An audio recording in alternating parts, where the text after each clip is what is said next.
Nah, saya mau pakai contoh ini sekarang lebih hebat. Nah, itu sekarang ya, dolar sudah. Itu ngebeli dolar, beli euro aja sekarang. Nggak akan bangkit, dolar tidak akan bangkit. Dan prediksi terjadi betul. Kenapa? Begini asal usulnya Eropa Bersatu tahun 52. Waktu itu Prancis dengan Jerman akan membangun perusahaan kimia. Nggak lama setelah perang. Saya lupa siapa nama pendiri Eropa Bersatu itu, ada di Roma, mereka negara. Berkata begini, untuk apa kalian dua buat perusahaan yang sama, hasilnya juga sama, tapi keluar dananya 2 kali.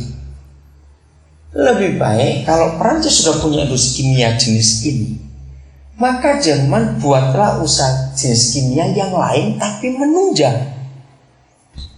Dan itu diterima. Maka itu Eropa Bersatu itu tahun 52. Nah, dari situ mereka terus mulai menyusun. Jadi yang sekarang terjadi ini itu dari tahun 52. Nah, saudara, karena saya dulu bolak-balik ke Eropa, jadi saya terus mengikuti. Yang terakhir ini bulan lalu kami ke sana, saya ngajak satu orang dari Kanada. Kami dari Belanda ke Jerman, Jerman ke Belgia, Belgia ke Luxembourg. Saya cerita dulu sebelum 2002. Repot kita ini jalan cuma pendek-pendek gini, tukar uang terus. Sekarang satu mata. Saudara, itu hebat sekali. Bayangkan kalau gereja mau pakai sistem itu, setan sudah makan. Akhirnya dari tahun 52, masing-masing negara Eropa ini sadar, iya, ternyata betul. Jadi tiap kali mereka mau buat apa yang baru, mereka konsultasi. Negara mana yang mau mulai? Oh sudah, ya udah. Habis itu nggak saya ikut-ikut, aku buat yang lain saja. Saling menguntungkan. Kalau di alam semesta ini ada hukum yang namanya simbiose mutualistis. Tahu hukum itu? Hukum ini saya paling kagum. Yaitu hukum yang saling menguntungkan antara spesies satu dan spesies yang lain. Kenapa gereja nggak pakai hukum ini? Di satu jalan yang panjangnya nggak sampai 1 kilometer ada 4 gereja, misal, dan masing-masing mau lebih mewah dari yang lain. Hasilnya sama, gedung dan kebaktian, alat musik, sound system. Coba kalau mereka beli satu saja yang gede, lalu uangnya dipakai untuk yang lain. Misalnya halaman lokasi tanah yang satu bangun rumah sakit, kan 4 gereja dari satu aja jadi gereja. Yang satu bangun sekolah, yang satu bangun apa lagi? Jadi ada 4 manfaat di satu jalan itu, dan uangnya bisa dinikmati, hasilnya bisa dinikmati oleh banyak orang. Gereja goblok dan tolol, itu nggak usah berkata itu. Nggak pernah mikir. Duduk sama-sama berunding. Saya ngikuti betul klimaksnya Eropa itu pembukaan. Saya dulu kalau dari Jerman mau ke Belanda saja, saya lama tinggal di Aachen. Dari Aachen ke Belanda itu jalan kaki, saudara. Namanya kota Vals yang pertama. Itu sudah sering. Tapi ini otoritas negara. Tahu kata istilah sovereignty?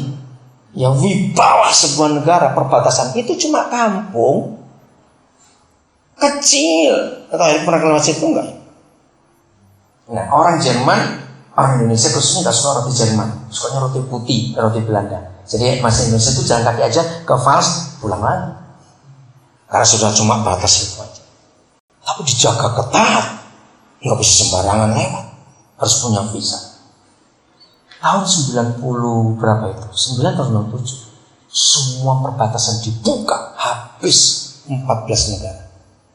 Gila. Saya pernah ke Swiss ya, dari Jerman. Waktu itu Austria masih visa sendiri. Ya. Di antara Swiss, Jerman dengan Austria itu ada negara kecil namanya Liechtenstein. Negara kecil sekali, tapi tetap negara. Nah, kami kesasar pulangnya itu. Ya ampun, saudara, harus muter 14 jam lagi. Kami nggak boleh lewat karena saya nggak punya visa Austria. Aduh, sakit hati betul. Di depan hidup ini mereka nggak boleh, nggak punya visa, muter. 14 jam lagi. Itu saya ingat betul kisah itu.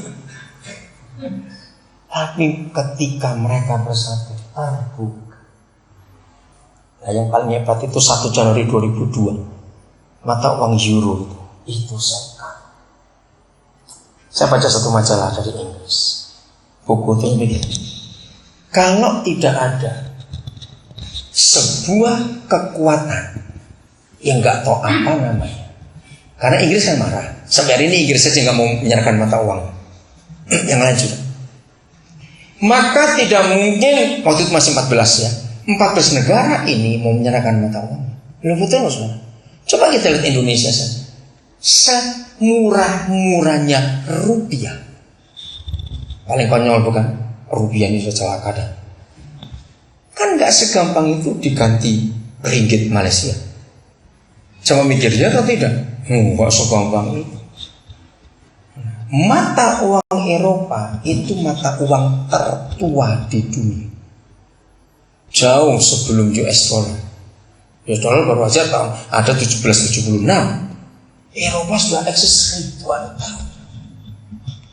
Ada apa mereka menyerahkan mata uang? Nah, itulah kesatuan. Secara nama tetap Jerman, Belanda, Prancis, Austria, semuanya masih. Tapi secara bergerak nanti bersama-sama. Dan kompak mereka. Kuatnya luar biasa. Saudara memperhatikan enggak Jawa Pos? Saya kagum dengan Jawa Pos, koran ini. Coba ngeliatin gituan nih, saudara tuh ngeliatin apa? Baca apa gini, nggak tahu. Jawa Pos saya kagum sekali. Kompas sekarang kalah. Tadinya Kompas, ya hebat. Tapi Jawa Pos ini hebat. Dulu koran ini koran lokal Surabaya kecil, saudara. Kantornya itu di dekat terminal Jembatan Merah. Jelek sekali. Ini koran satu ada dari tahun 50-an yang lalu. Nggak laku. Lalu Pak Dahlan Iksan, maka dia beli Jawa Pos. Dan orang ngejek dia, ngapain beli Jawa Pos? Surabaya Pos lebih hebat waktu itu. Tapi Surabaya Pos nggak bisa dibeli. Nah, dalam perjalanannya waktu dia ingin memperbesar koran itu untuk jadi koran nasional. Maka itu dalam sejarah perkoranan Indonesia, Jawa Pos tercepat langsung nasional dan sistemnya hebat. Dia punya ide begini, nggak mungkin aku akan buka kantor di semua kota provinsi di Indonesia. Berapa miliar investasiku nanti? Harus ada wartawannya sendiri, harus ada ini sendiri, enggak. Lalu dia datangi koran-koran lokal. Dan waktu itu koran lokal belum banyak juga, ada 1-2 sudah mau mati, terbitnya pun nggak tiap hari. Lalu Pak Dahlan Iksan membentuk sebuah news center namanya JPNN, Jawa Pos News Network. Itu pusatnya di Surabaya, saya benar catat. Jadi begini Pak Iksan berkata, ayo kita kerjasama, simbiosis mutualistis. Ayo kita kerjasama. Jadi kamu dengan wartawanmu ngeliput berita daerah. Aku dengan kelompokku kirim berita nasional dan internasional. Namamu gak aku ganti. Ini yang saya kagum. Tapi titipkan kata pos saja di belakang. Itu yang saya heran. Ya terang aja mau dong pemilik koran lokal itu. Enggak bayar apa-apa kok. Kerjasama. Oh saudara saya kagum. Saya itu ngomong ini pada banyak pemimpin. Kenapa kita nggak meniru Eropa, nggak niru Jawa Pos? Kenapa hobi kita kok mau sendiri-sendiri terus aja ngabisin dana surga? Berarti nggak mesti ini saudara? Kan kita bersalah di hadapan Tuhan. Maka itu kalau saudara lihat ada Sriwijaya Pos di Palembang, ada Manado Pos di Manado, ya, ada Manuntung Pos di Balikpapan. Oh mana sih? Ada Cendrawasih Pos di Papua. Dan banyak Banjarmasin Pos. Itu semua JPNN. Kompas kalah. Bayangkan kalau masing-masing gereja punya begitu. Jadi satu gereja datang, oh aku punya keahlian di bidang pendidikan.